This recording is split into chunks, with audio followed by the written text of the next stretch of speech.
Eso es lo que hay que transformar, dice Gramsci, todo eso es lo que hay que transformar. Tal es el cambio que hay que operar, si se quiere lograr efectivamente la transformación del modo de pensar de la gente. Esta es, a mi juicio, la originalidad de Gramsci en el campo del marxismo. Mediante el proyecto que presenta, la sociedad política será un día fagocitada por la sociedad civil, puesta bajo una nueva hegemonía, la hegemonía marxista, la verdadera. Habrá llegado la hora de la hegemonía del proletariado, de la dictadura del proletariado, con la consiguiente dirección intelectual y moral de la sociedad. Intelectual, recordémoslo, dice orden a las verdades, a las afirmaciones, y moral a lo que se valora, a los módulos de comportamiento. La cultura entera, pues, desde la filosofía de los intelectuales hasta la filosofía del uomo qualunque, que camina por la calle, transpirará naturalmente la concepción materialista del mundo, la concepción inmanente y moderna del mundo. Entonces el Estado, en cuanto hegemonía acorazada de coerción, hegemonía corazzata di coercizione, dice Gramsci, fórmula espléndida, la hegemonía es propia de la sociedad civil, el Estado la acoraza, la blinda con la coerción, ya no tendrá el Estado razón de ser, habrá desaparecido. Estructura y superestructura quedarán perfectamente soldadas. Será la sociedad sin clases en que los intereses del cuerpo social se identifican finalmente con los intereses del proletariado.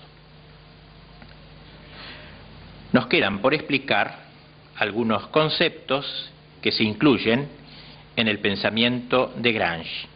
En la próxima conferencia hablaremos del valor que Gramsci concede al sentido común y la consideración del papel del intelectual en la concreción, destrucción y recreación de dicho sentido común.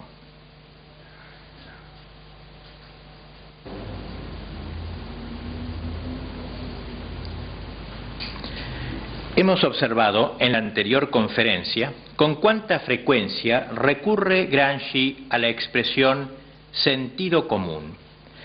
No, por cierto, con el significado que le damos normalmente nosotros de aquel sentido que se deriva del conocimiento innato de los primeros principios, metafísicamente íncitos en el hombre, sino como el modo común de pensar, el común sentir de la gente, que históricamente prevalece en la generalidad de los miembros de una sociedad determinada.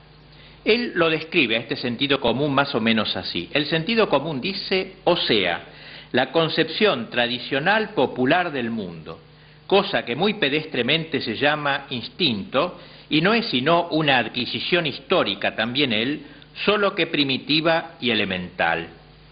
Se lo llama instinto pedestremente, afirma, como si fuese algo que brotase del interior del hombre, cuando en realidad no se trata sino de algo histórico, algo creado y que varía con los tiempos. ¿Cómo aparece el sentido común?, se pregunta Gramsci. ¿Por qué la gente piensa como piensa en Occidente, por ejemplo en Italia? Sabemos que los contenidos del sentido común se expresan principalmente a través del lenguaje cotidiano.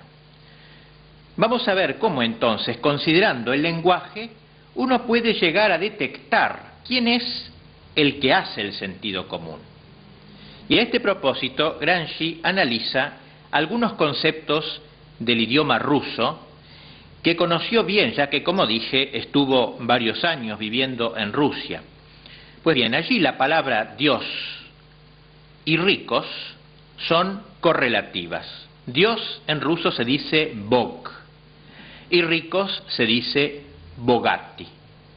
Claro, dice Gramsci, todo es claro. Dios y ricos son sinónimos, son semejantes, son parientes. Dios es el rico, Dios es la riqueza. Los ricos y Dios son términos aproximados, son realidades aproximadas. Como en latín, dice Gramsci, Dios se dice Deus y rico se dice dives.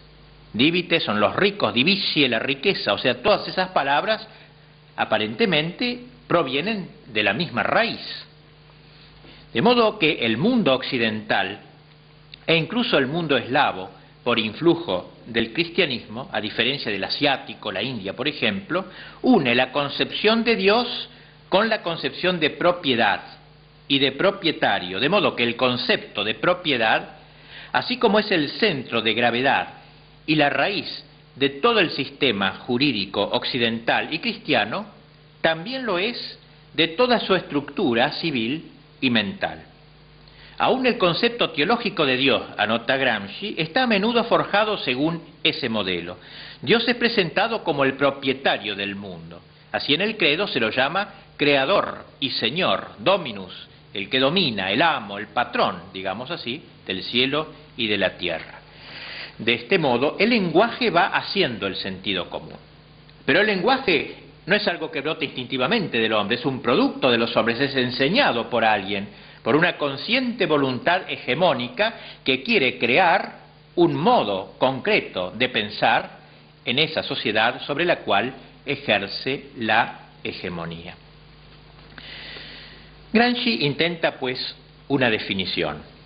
El sentido común, dice en uno de sus escritos, es la filosofía de los no filósofos.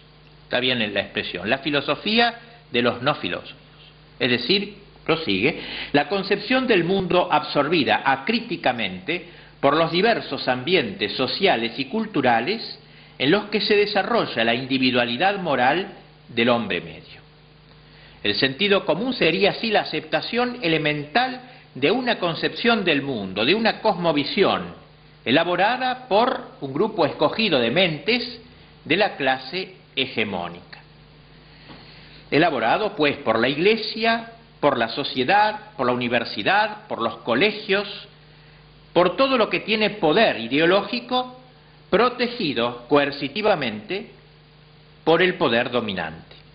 Y por eso, dice Gramsci, no se puede decir que en el curso de todos los siglos haya habido un solo sentido común, sino varios. O mejor, dicho sentido común no es algo que ha brotado espontáneamente del hombre, sino algo que ha ido evolucionando con la historia, algo que ha brotado de una conciencia, de un poder, de una voluntad hegemónica, según la clase que ejerce la hegemonía, lo cual, dice Gramsci, permite detectar restos superpuestos de sucesivas concepciones del mundo, ideas supérstites que quedan de las viejas cosmovisiones ya superadas y que se mezclan con las ulteriores. Gramsci exalta, por cierto, la filosofía y la distingue del simple sentido común. La filosofía, escribe, es un orden intelectual, cosa que no pueden ser ni la religión ni el sentido común. La filosofía es la crítica y la superación de la religión y del sentido común. Como se ve, Gramsci considera la filosofía en otro nivel. Sin embargo, al tiempo que afirma que la filosofía está muy por encima del sentido común, no teme decir que el uomo qualunque, el hombre de la calle, es filósofo. Claro que en un sentido genérico, en un sentido lato. Hay que destruir, escribe, el prejuicio muy difundido de que la filosofía sea algo muy difícil. Una filosofía existe siempre en el pueblo, porque todos los hombres son filósofos. ¿En razón de qué son filósofos? En virtud precisamente de este sentido común. Porque este sentido común implica toda una visión de la vida, una manera de reaccionar en la vida. El sentido común se muestra entonces como una concepción del mundo elemental, acrítica, no sistemática, pero que contiene ideas, e ideas motoras. Gramsci subraya este aspecto. No solamente contiene ideas teóricas, sino ideas motoras, ideas que conducen a un obrar determinado, a un hacer la historia, a un transformar la historia.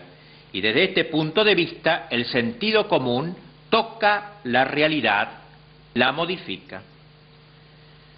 Lo que al sentido común le falta en intensidad crítica y en rigor metodológico lo tiene en extensión, ya que la gente de la calle dice, bueno, todo el mundo piensa así, en extensión. El sentido común puede ser, por tanto, considerado como la filosofía, la cultura de grandes estratos de la población, de la mayoría de la sociedad.